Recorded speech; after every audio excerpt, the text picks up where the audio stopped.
Qué bueno dice la palabra, es poder estar los hermanos ¿cómo? Juntos, reunidos en armonía. Creo que hay armonía, ¿no? Que nos sentimos bien, nos sentimos chéveres, regalamos sonrisas, besos, abrazos en esta hermosa comunidad. Así que bueno, para iniciar hoy voy a pedir que cierre sus ojos ahí en el lugar donde usted está y me acompañe en esta oración diciendo: Espíritu Santo de Dios, Señor, entregamos nuestras vidas en tus manos, Señor. Entrego yo mi vida, Señor, como herramienta que sea útil para hablar a esta iglesia, Señor. Pero también háblame a mí, Señor. Háblame con tu palabra, redargúyeme con tu espíritu, Señor, y dame el discernimiento correcto, Dios, para saber qué hablar y cómo hablar. Pido por esta iglesia, Señor, que tu Espíritu Santo pueda hoy hablarles, que puedan abrir sus oídos, sus ojos espirituales, aquello que tú les quieres enseñar y les quieres hablar el día de hoy. Gracias por esta oportunidad que es recibir tu palabra, Señor, que es recibir de tu Espíritu Santo.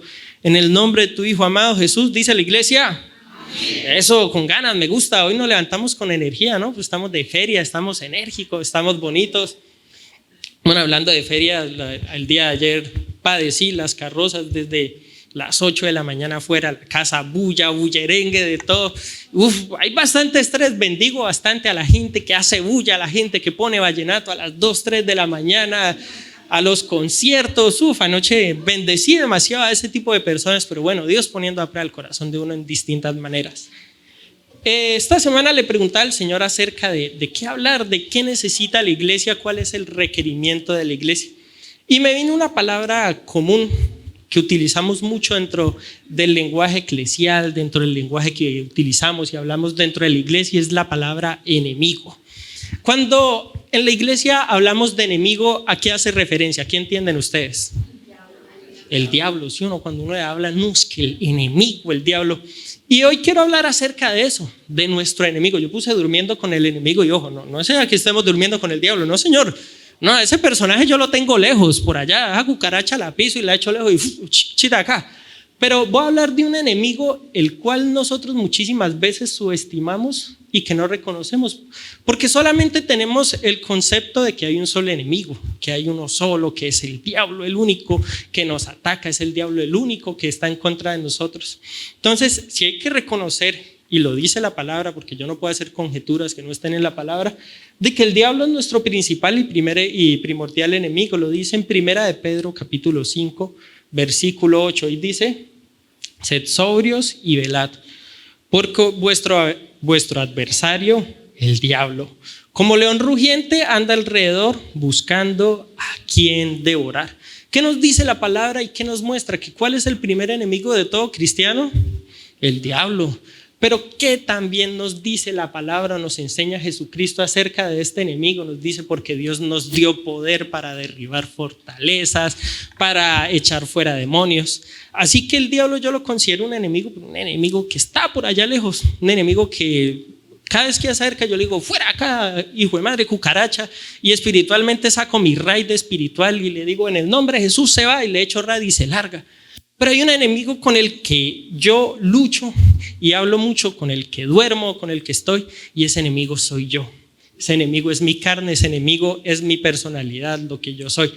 Nos habla Romanos capítulo 8 y este versículo sí quiero que lo leamos. Si tiene la Biblia, por favor, des el tiempito a buscarlo. En Romanos capítulo 8, versículo 6. A ver, cuando lo tenga, diga un glorioso amén. Uy, qué rápido, la Biblia está entrenada. Entonces, Romanos capítulo 8, versículo 6 dice: porque el ocuparse de la carne es muerte, pero el ocuparse del espíritu es vida y paz, por cuanto los designios de la carne, ¿qué son? Porque no se sujetan a la ley de Dios, ni tampoco pueden. Entonces yo me hacía la pregunta: ¿qué es carne? Porque en la iglesia normalmente se nos habla de la carne, y yo cuando era niño, soy una persona que es muy literal, y le hablaban de carne, y cada vez que hablan de carne yo me imaginaba un pedazo de carne rojito, así grueso, gordo. Yo decía: sí, no, pues la carne es el enemigo, pues hay que luchar en contra de la carne. Entonces yo le daba puñalada a la carne y en mi mente, y siempre tuve como esa manera de ver la carne. Cuando profundicé y entré en la palabra, yo le preguntaba: Señor, verdaderamente, ¿a qué se refiere cuando hablamos de carne? Porque también dice la palabra en Otra cita: que más engañoso es el corazón que todas las cosas, dice Dios, ¿quién lo conocerá? Y yo resumía carne y corazón, en este momento los estoy como metiendo en un solo cúmulo pequeño y haciendo un resumen esto como explícito o para un lenguaje que se nos sea más fácil de entender a nosotros y más coloquial. La carne, ¿qué son? Son nuestros pensamientos, nuestras emociones, nuestros sentimientos y nuestra racionalidad. Es decir, ¿contra qué tenemos nosotros que luchar? Contra nuestros pensamientos, nuestros sentimientos, nuestro razonamiento y nuestras emociones. Por eso yo ponía el título de este mensaje: durmiendo con el enemigo. Una frase filosófica que se le atribuye a un libro que se llama El arte de la guerra, que dice que a los enemigos hay que conocerlos y tenerlos cerca. No es una frase que podamos aplicar a la palabra de Dios, porque nuestro principal enemigo, Satanás, y a Satanás yo no lo voy a tener cerca ni tampoco lo voy a conocer, ¿no? Eso que esté por allá bien lejos. Pero yo hablo de ese enemigo que representa y que es mi corazón y mi naturaleza. Ese enemigo que nosotros tenemos, con el cual todos los días dormimos, todos los días convivimos, que nosotros lo desconocemos tanto. Y simplemente el hecho como de no verlo como un enemigo, de no verlo como algo con lo cual nosotros debemos luchar, conocer, trabajar, simplemente ese enemigo toma ventaja en nuestra vida y toma mucho lugar. Nos lleva a tomar decisiones incorrectas y decisiones que no es.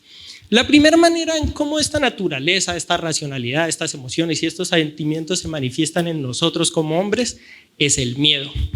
Y científicamente la respuesta es que el miedo es una respuesta instintiva ante situaciones que se salen de nuestro control o encontramos peligro en ellas. ¿Qué es el miedo? Es una respuesta natural. O sea, ni siquiera es una respuesta a veces lógica, sino es una respuesta instintiva ante situaciones que nosotros no podemos controlar, ante situaciones que yo como persona no soy capaz de controlar, no soy capaz de definir, o situaciones que incluso creo que ponen en riesgo mi vida.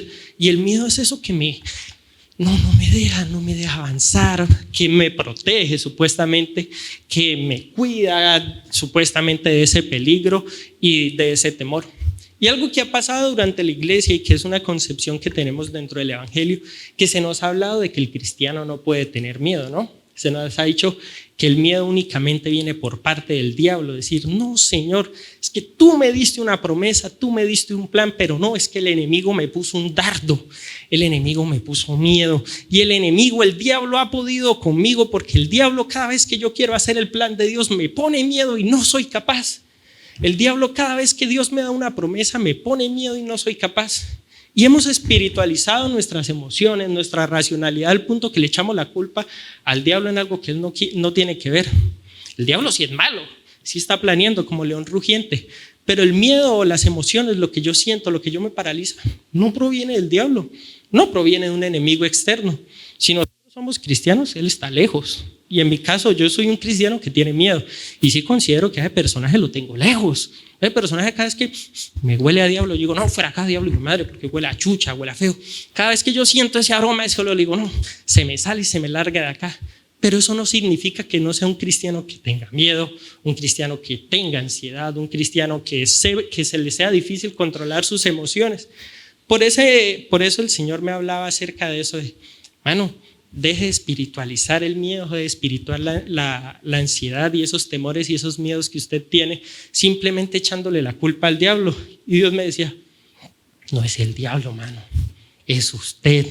Ese temor no proviene del diablo, esa ansiedad no proviene de Satanás, proviene de su corazón. Y el Señor me enseñaba y me mostraba a través de muchas herramientas cómo hemos desperdiciado oportunidades, cosas, proyectos que Dios ha puesto simplemente porque no hemos enfrentado al enemigo, el cual tenemos más cerca, que somos nosotros mismos, que es la racionalidad, las emociones, que es mi pensamiento lógico, que me hace actuar en contra de la palabra de Dios. Porque sí podemos decir como hijos de Dios que el obedecer a Dios no está sometido a la lógica.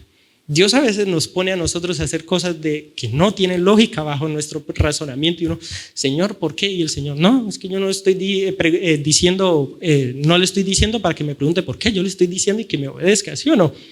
¿O soy yo el único que ha pasado por alguna de esas situaciones que Dios le dice, tiene que obedecer? Y uno, Señor, pero si es imposible, Señor, pero si eso no es capaz, Señor, pero si no hay puerta. Y el Señor le dice, hágalo. Y uno por su racionalidad y por su mente, por sus miedos, no obedece la voz de Dios.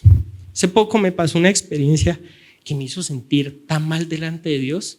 Salí yo a pasear el perrito que tenemos en la casa. Como a 2 cuadras de la casa sacando el perrito, había una muchacha en la portería de un edificio llorando terrible, atacada. Y yo sentí de parte de Dios que el Señor me dijo, vaya y hable con ella.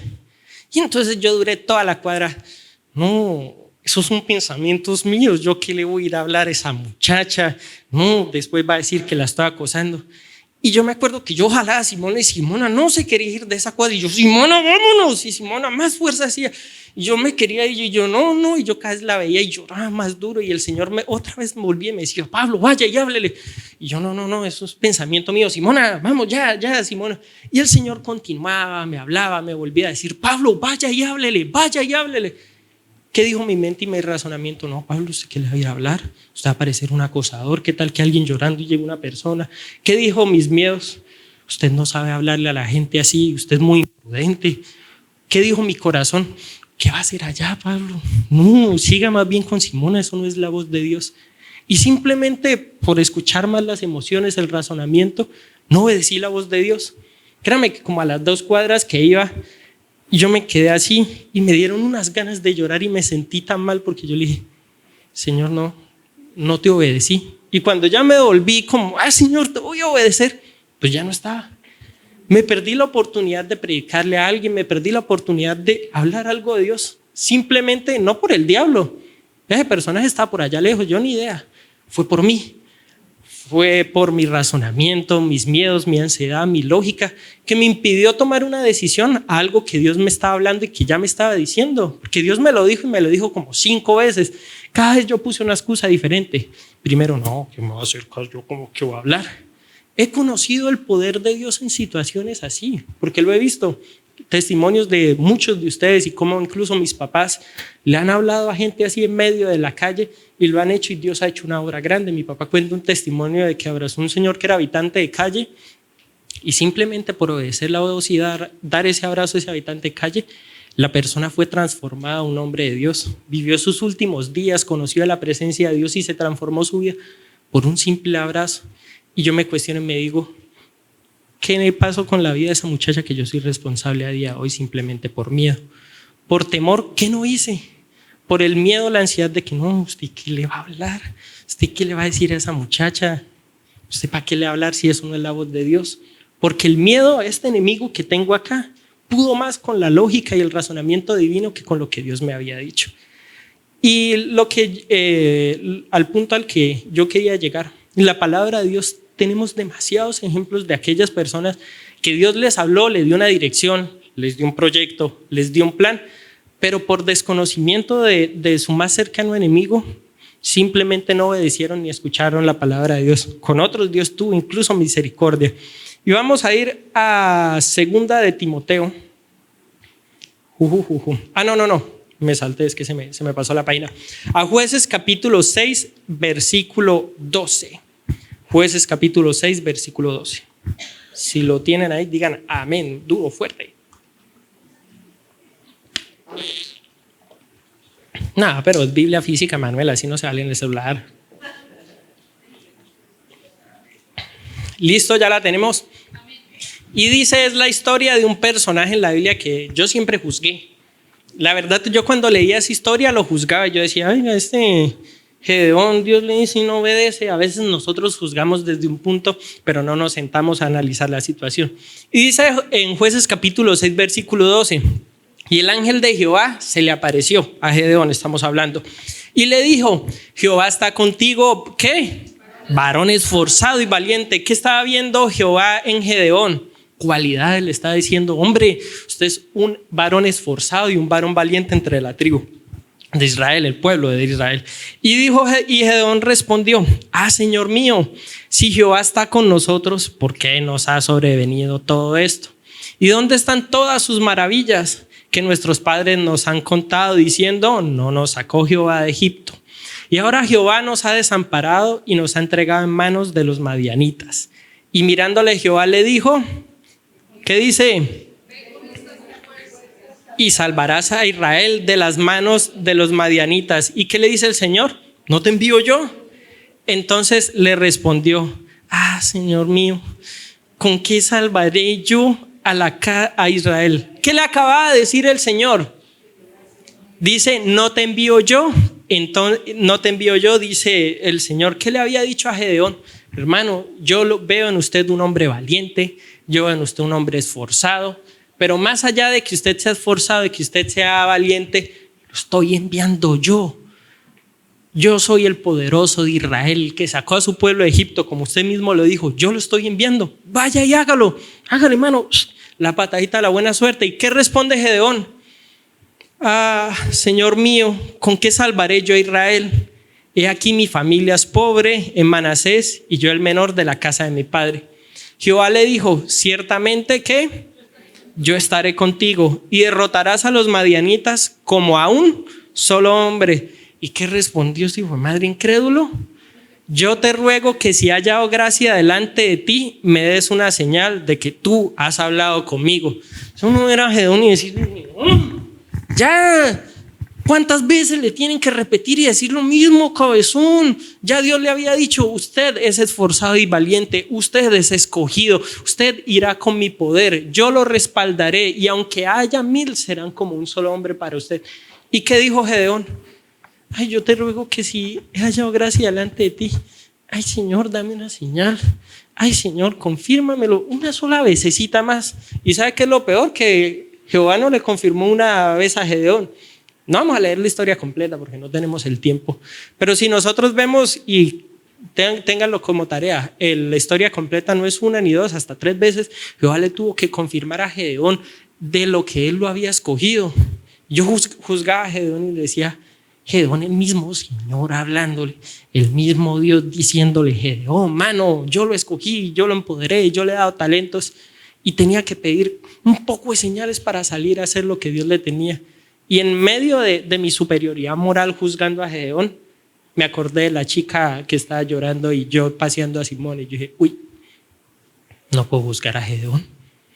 Porque al igual que Gedeón, Dios me ha hablado y me ha dicho, no en una, en muchas ocasiones me ha dicho que yo soy escogido, me ha dicho que tiene un propósito para mí, me ha dado de su gracia, me ha dado de su espíritu, pero al momento de utilizar esa gracia, ese espíritu, esa llenura que Él me ha dado, cuando Él me manda, cuando Él me dice, yo digo, no, Señor, yo quiero hablar a esa muchacha, si no me conoce, va a ser incómodo, va a ser raro, Señor, si yo soy imprudente. A veces juzgamos a Gedeón por el hecho de pedir tantas señales, pero no nos damos cuenta de que nosotros estamos en la misma perspectiva y situación de Gedeón.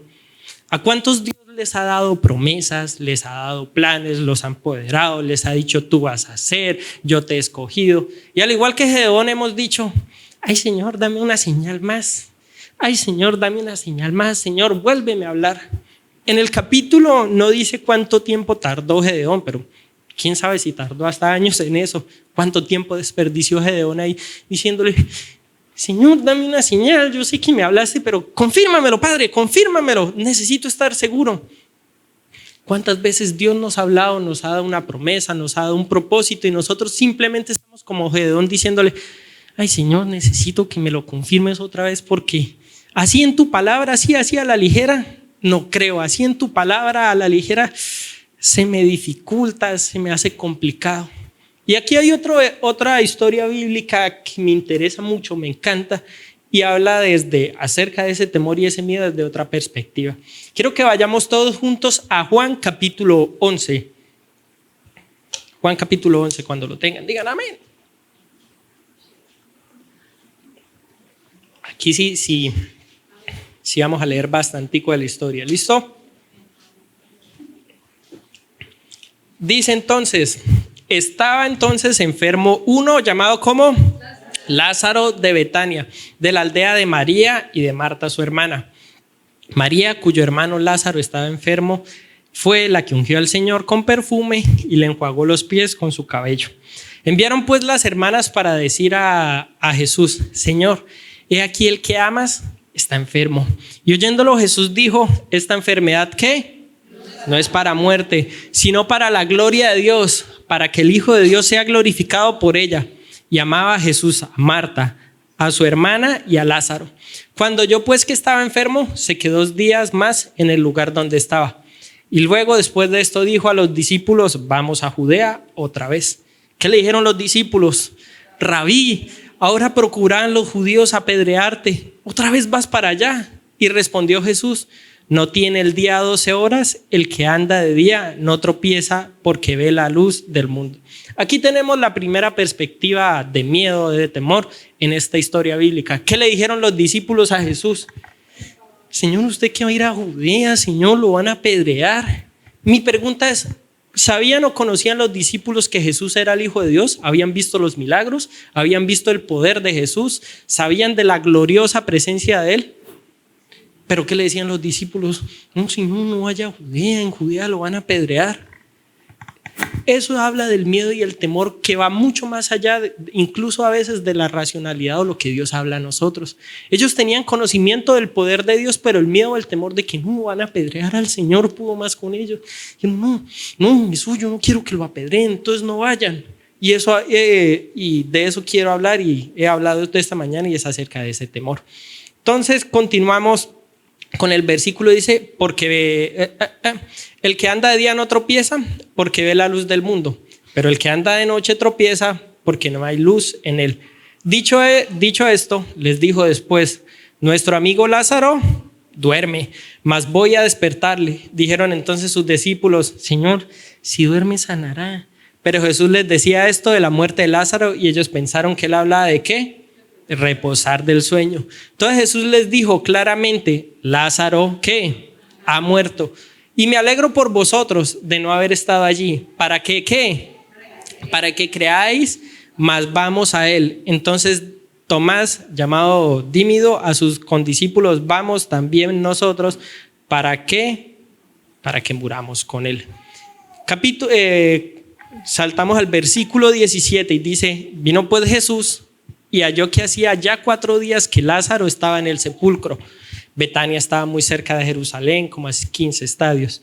Y muchos de los judíos habían venido a Marta y a María para consolarlas por su hermano. Entonces Marta, cuando oyó que Jesús venía, salió a encontrarle, pero María se quedó en casa. Y Marta dijo a Jesús: Señor, si hubieses estado aquí, mi hermano no habría muerto.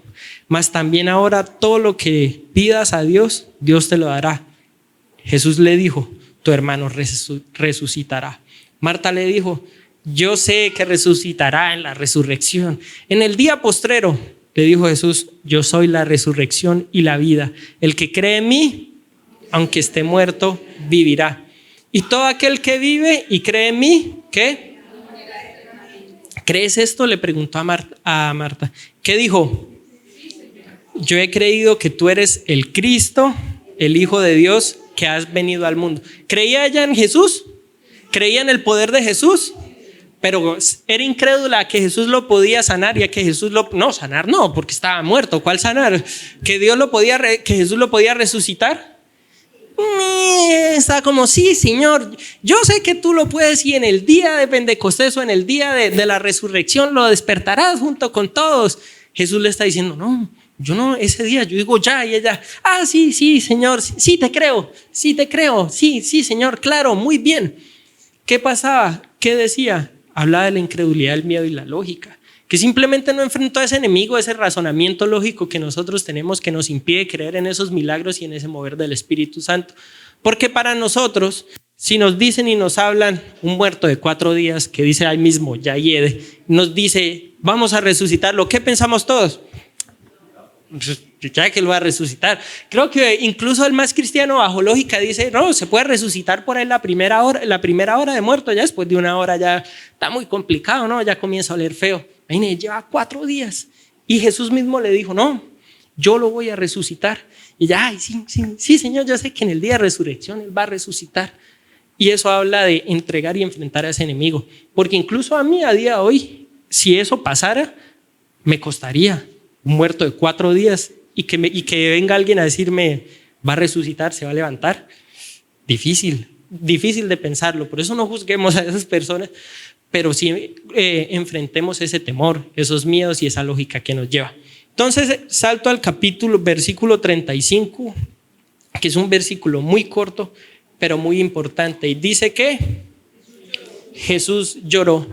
Muchos teólogos hablan acerca de este versículo y dicen que Jesús lloró por la muerte de Lázaro, pero yo no creo, porque Jesús desde un principio sabía que Lázaro se había muerto, ¿no? Jesús dice que él iba a morir para para glorificación del Padre y que todos serían testigos. Jesús no lloró por nada de eso. Jesús lloró por la incredulidad de Marta y de María. Jesús lloró por la incredulidad de sus discípulos porque él dijo: ustedes ya han visto mi poder, ustedes han estado conmigo, ustedes me conocen, saben de mi poder, saben que soy el Hijo de Dios, y yo les digo, voy a resucitar a Lázaro. ¿Y qué me dicen ustedes? Sí, Señor, en el día de la resurrección tú lo levantarás. Jesús lloró de frustración y de tristeza, de ver cómo él había mostrado su poder, de cómo él había mostrado su gloria, y aún así la gente seguía sin creer el mover de su gloria y de su espíritu. La gente seguía sin creer que él lo podía decir, porque ya después de 4 días, bajo la lógica de todo hombre, ¿qué pasa? No, muerto no puede resucitar. Versículo 36. Dijeron entonces los judíos: mirad cómo le amaba. ¿Qué dijeron los judíos? No, Jesús llora porque le amaba mucho. Claro, Jesús le amaba, pero no lloraba por eso. Algunos de ellos dijeron: ¿no podía este que abrió a los ojos al ciego haber hecho también que Lázaro no muriera? Jesús, profundamente conmovido, ¿qué dice? Otra vez: Señor, yo creo que ya estaba cansado. Decía: mire, es que hasta reconocen que yo he curado ciegos, que yo he sanado ciegos, pero siguen incrédulos y siguen criticando. Y dice: vino al sepulcro, era una cueva, y tenía una piedra puesta encima. Dijo Jesús: quitad la piedra. Marta, la hermana del que había muerto, le dijo: Señor, hiede ya, porque es de 4 días. Uy, qué rabia, Marta, hijo de madre, ya. Pero acá yo creo que Jesús en ese momento se frustró. Menos mal Jesús era de Nazaret y no de Santander, porque Jesús hubiese sido de Santander, decía: ay, Marta, ya, calle la jeta. O sea, que demuestra su paciencia y su carácter divino. O sea, yo hubiese estado en los pies de Jesús y me volteo y: ya, calle la jeta, abra la puerta, rápido. No, me da impaciencia. ¿Por qué son tan incrédulos? ¿Por qué no creen en el mover del Espíritu? Pero eso demuestra el carácter divino y hermoso que Jesús, de cuando su paciencia fue probada hasta el límite, porque a veces no somos consecuentes con eso. La paciencia de Jesús en esa situación fue probada hasta el límite. Igual seguía Marta diciendo: ay, Señor, ya lleve. Ay, Señor, no se puede. Continuamos en el versículo 40. Dice: Jesús le dijo: no te he dicho que si crees verás la gloria de Dios. Wow, qué respuesta tan bella y tan hermosa. Eso demuestra ese buen carácter. Yo le hubiese dicho: calle la jeta. Continuamos. Entonces quitaron la piedra de donde había sido puesto el muerto, y Jesús, alzando los ojos a lo alto, dijo: Padre, gracias te doy por haberme oído. Yo sabía que siempre me oyes, pero lo dije por causa de la multitud que está alrededor. ¿Qué quería Jesús? Que todos supieran y viesen el poder de su Padre, para que crean que que tú me has enviado. Y habiendo dicho esto, clamó a gran voz: Lázaro, ven fuera. Y el que había muerto salió, atadas las manos y los pies con vendas y el rostro envuelto en un sudario. Y Jesús le dijo: desatadle y déjenle ir. Esta es la demostración más grande del poder del Espíritu Santo de Dios, del poder de Dios, que le dijo: mire, aunque yo sé que ustedes no crean, que ustedes son incrédulos, voy a levantar a Lázaro simplemente para glorificar mi nombre. Y esto me trae consuelo a mí. ¿De cuántas veces yo he sido Marta? ¿De cuántas veces he sido incrédulo a todo lo que el Señor me ha dicho y que Él me ha mostrado, que Él me ha hecho? Pero igual no se podía. Jesús fue a la tumba de Lázaro, no a remover la piedra solamente de su tumba, quería remover la venda de los ojos de todos ellos. Quería que ellos crecieran, que ellos se enfrentaran a ese enemigo de ese razonamiento, de esos sentimientos, de esas emociones que nos impiden creer en el poder del Espíritu Santo de Dios. Eso que nos impide creer que después de 4 días, que cuando ya un muerto está picho, que cuando ya un muerto, aún así se puede levantar el poder del Espíritu Santo. Y en Juan capítulo 14, versículo 12, no va a hablar de una historia, sino un versículo particular que me habla mucho. Dice: de cierto os digo, que el que en mí cree, las obras que yo hago, Él las hará también. ¿Quién está diciendo esto? El Señor Jesús. ¿Y qué dice? Y aún mayores hará, porque yo voy al Padre. Y todo lo que pidieres al Padre, ¿en qué? En mi nombre lo haré, para que el Padre sea glorificado en el Hijo. Y si algo pidieres en mi nombre, yo lo haré. Y esto me hacía hacerme una pregunta: ¿qué nos impide a día de hoy a nosotros como cristianos orar por muertos? Orar para que un muerto se levante. ¿Qué nos impide? La palabra del Espíritu, Dios, el mismo Jesús nos está diciendo mayores cosas que estas harán. Y cuando eso, Él decía solamente el vino, los panes y los peces, el paralítico, ¿o qué decía Jesús? Todos los milagros, ¿no? Él hablaba de que toda su obra milagrosa, decía, mayores cosas harán. Y yo me planteo, yo digo, ¿mayores cosas estamos haciendo en tu nombre, Señor Jesús? Creo que no, porque a veces ni por un dolor de cabeza nosotros somos capaces de orar. Porque creemos, no, ¿para qué? Eso es algo chiquito, el Señor no obra en eso, o en esas cosas el Señor no actúa. En esas cosas el poder de Dios no se ve. ¿Para qué oramos por eso si, ay, ya qué? Que nos manda y nos dice la palabra, nos dijo el verbo hecho carne, mayores cosas harán en mi nombre. Y créame que para mí eso es un reto bastante difícil y complicado, porque es vencer mi mayor enemigo, que soy yo, que es mis emociones, que a veces me impiden caminar según el propósito de Dios, que es el miedo, que me ataja y que el miedo siempre me acobarda y me impide cumplir ese propósito, que es el temperamento que yo tengo, que a veces hace que mi testimonio no sea conforme a la palabra de Dios. El mayor enemigo mío en este momento no es el diablo, porque ya él bate y lo tengo por allá lejos. El mayor enemigo en este momento es con el que duermo y con el que estoy todos los días, que soy yo. Para finalizar, en 2 de Timoteo, capítulo 1, versículo 7, habla Jesús acerca de esto. Fue Jesús.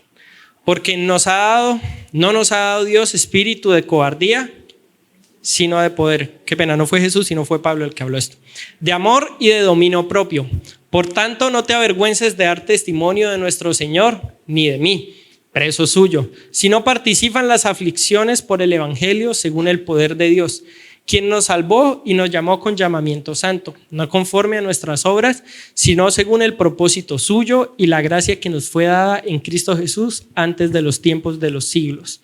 Es decir, Dios que nos ha dado poder. Dios nos ha dado poder y no espíritu de cobardía, de miedo y de temor, sino poder. Entonces ya conocemos el diagnóstico, por así decirlo, de nuestra enfermedad, que es nuestra humanidad, que es nuestro corazón, nuestras emociones, nuestro carácter. Pues ahora busquemos la cura, ¿no? Que cuando hay un diagnóstico, una enfermedad, lo mejor que se puede hacer es la cura. Y la cura no es algo súper profundo, de aquí vamos a dar la cura, ¿no?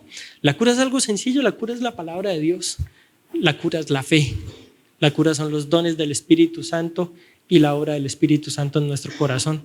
Esa es la cura, no hay más allá, no podemos decir, no, ahora va. No, la simple cura es dejar que el Espíritu Santo de Dios gobierne mi mente y mi corazón. Dice Pablo, renovad vuestro entendimiento. Cada día creo que debemos ir renovando el pensamiento, la lógica que nosotros tenemos, la manera en cómo vivirlo y entregarlo a Dios. Decir, Señor, me cuesta, Señor, soy incrédulo, se me es difícil para mí, pero quiero que el carácter, la fe, los dones de tu Espíritu puedan tomar control en mi corazón al día en que yo pueda orar por un muerto con fe de que se va a levantar. Y creo que me voy a poner eso como una meta de vida. No sé cuánto tiempo vaya a durar en cumplir esto, si de pronto muchos años, porque es complicado, pero quiero llegar a obtener la fe de poder orar por un muerto y creer que el Espíritu Santo de Dios lo vaya a levantar así hayan pasado 4 o 5 días. Si se levanta o no se levanta, la gloria es para Dios. Eso sí, ya yo oro y Él verá si obra o no obra. Él es maravilloso y Él obra como quiere y cuando Él quiere, pero quiero poder obtener esa fe y vencer a este enemigo que soy yo. Este enemigo que es mi corazón, que es mi carácter, que es mi carne, Esas emociones que me llevan a tomar las decisiones incorrectas y que no me dejan caminar en la palabra, en lo que Dios prometió, lo que Dios quiere para mí. Así que para finalizar hoy, simplemente es que ahí en el lugar donde usted está, hagamos una pequeña oración donde nos concienticemos de decirle: Señor, me cuesta creer a veces en lo que tú has dicho, porque mi lógica, mis emociones me dicen lo contrario. Se me hace complicado, se me hace difícil. Señor Espíritu Santo de Dios, hoy quiero orar junto con esta iglesia, Dios, y decir que entregamos a ti, Señor, nuestra mente, nuestro corazón, nuestra carne, Señor, las emociones, mi razonamiento, Señor, lo entregamos en tus manos y lo ponemos en ti, Dios. Queremos decirte, Espíritu Santo de Dios, muestra tu fruto en mi corazón, muestra tu fruto en mi espíritu, Señor, que sea la fe, que sean los dones de tu espíritu, Señor, y no mi razonamiento, mis emociones, lo que me lleva a tomar decisiones, Señor. Que pueda ser un hombre, una mujer que camina en el propósito perfecto tuyo, Señor. Que no teme, Señor, que no está, Señor, pensando en qué pasará, cómo pensará, Señor, sino que simplemente obedece tu voz, Señor. Ayúdanos a obedecer tu voz, Señor. Ayúdanos a ser una iglesia llena del poder del Espíritu Santo de Dios, Señor. Una iglesia que no tiene miedo a orar, Señor. Una iglesia que no tiene miedo a clamar y a pedir con fe, a pedir que nos pongamos de pie y clamemos al Espíritu Santo en esta mañana. Terminemos clamando y diciéndole a la presencia de Dios: Señor, necesito de tu presencia. Necesito crecer en mi fe, Señor, morir yo para que crezca tu Espíritu, Señor. Padre, si deseo y quiero y anhelo ver un mover de tu Espíritu Santo, Señor, debo morir yo para que vivas tú en mí, Señor. Y estoy aquí entregando mi corazón. Levante hoy sus manos y dígale con sus propias palabras: Señor, entrego mi corazón a ti, Señor, y te digo, toma el control, Señor. Toma el control, Señor. Regálame fe, regálame dones espirituales, Señor, para poder caminar en el propósito tuyo. Pídale perdón al Señor ahí por todas las veces que no hemos obedecido su voz, por todas esas veces que el temor nos ha impedido cumplir el propósito de Él, por todas esas veces que el Señor nos ha dicho que hagamos algo y por temor, por miedo, por razonamiento hemos dejado de obedecer la voz que Él nos dio, el propósito y el plan que Él nos dijo. Entregue su vida en las manos de Dios y dígale: Señor, quiero obedecerte.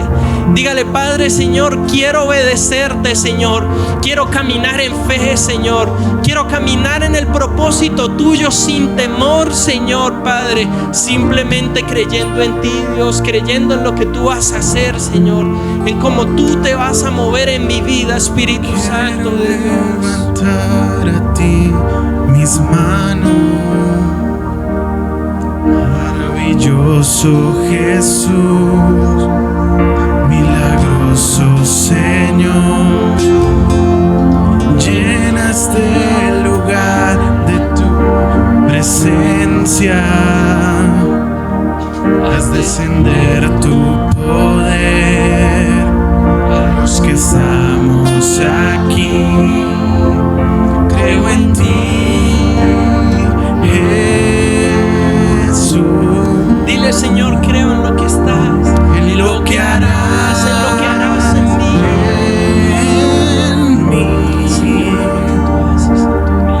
Yo creo en ti, Jesús, en lo que harás en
Señor.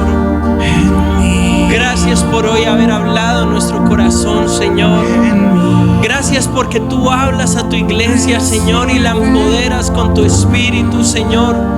Gracias porque has dado un mensaje en nuestro corazón, Señor. La transformación de nuestra vida, Señor. Padre, el enfrentar a nuestra carne, a nuestro corazón, Señor. Padre, para que sea tu Espíritu Santo el que gobierne nuestras decisiones, Señor. Padre, dejamos de un lado, Señor, aquellos miedos, temores, ansiedades, Padre, que nos mantenían estancados, Señor. Esas luchas mentales que no nos dejaban avanzar, Dios. Pedimos a ti, Espíritu Santo de Dios, ven con tu Espíritu, Señor. Ayúdanos a enfrentar ese enemigo que es mi carne, Señor.